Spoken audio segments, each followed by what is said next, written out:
نہیں نہیں، دو دفعہ دیکھو گے تو دو دفعہ کا ثواب ہے، کیونکہ حدیث میں مبارک ہے حضور نے فرمایا میرے غلاموں جو اپنے والدین کو ایک مرتبہ پیار کی نگاہ میں دیکھے گا ان کے چہرے کو اللہ ایک مقبول حج کا ثواب عطا فرمائے گا۔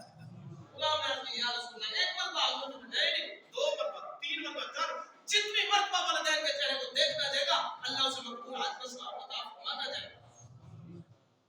پھر ایک صاحب نے کہا یا رسول اللہ جس کا والد ہو والدہ نہ ہو یا والدہ ہو